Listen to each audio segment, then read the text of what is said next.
Moi, j'ai le sentiment que le scoutisme est en train de quitter 100 ans de préhistoire pour peut-être, pour peu qu'on soit tous mobilisés, servir à quelque chose. Je pense qu'à partir du moment où on commence à s'intéresser un petit peu à ce qu'est l'éducation populaire, le scoutisme arrive très vite. Expliquer le scoutisme en 10 minutes, ça se fait. Expliquer le scoutisme en 2 phrases, c'est très compliqué. C'est sans doute ce qui crée un peu d'incompréhension autour du scoutisme.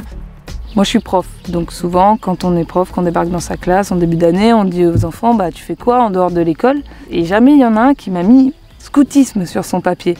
Tu vois, moi, j'aimerais bien que dans quelques années, la moitié de ma classe, elle mette la case scoutisme. Lorsqu'on rencontre des gens, la plupart nous disent « Ah, mais moi, j'ai été scout dans ma jeunesse. » Et là, moi, je réponds « Bah oui, je comprends alors pourquoi tu es à cette place-là aujourd'hui. » Parce que, quelque part, c'est former des jeunes à la gestion de projet, former des jeunes à travailler en équipe, former des jeunes à être responsables, former des jeunes à savoir tenir un porte-monnaie, un portefeuille, une trésorerie. C'est tout ça le scoutisme. C'est pas que vivre dans les bois et puis aller chanter des chansons autour d'un feu de camp.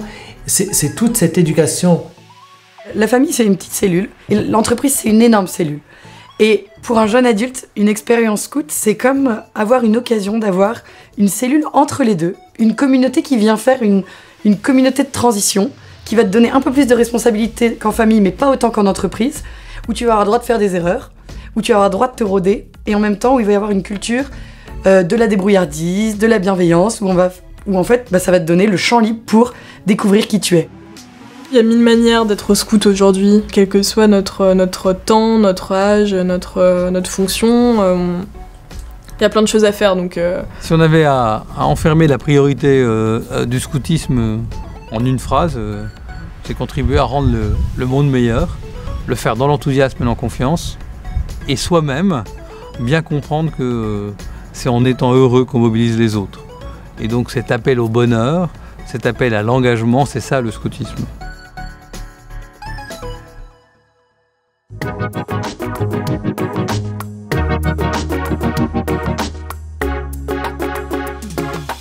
Merci d'avoir écouté la bande-annonce de Impezanao, le scoutisme raconté à mon époque, une série audio documentaire consacrée à ce grand mouvement de jeunesse, le scoutisme, mal connu et pourtant plein de promesses pour notre monde des années 2020.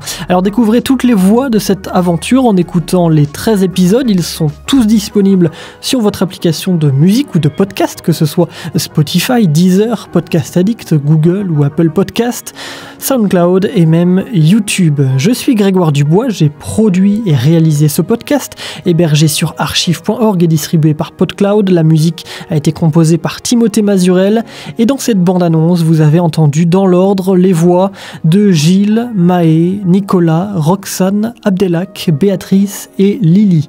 Vos réactions, vos questions, impezanao@gmail.com et sur les comptes Twitter et Facebook du documentaire. Dans le premier épisode, un général anglais transforme des méthodes de renseignement des années 1900 en mouvement éducatif mondial. Vous en connaîtrez un peu plus sur l'origine du scoutisme.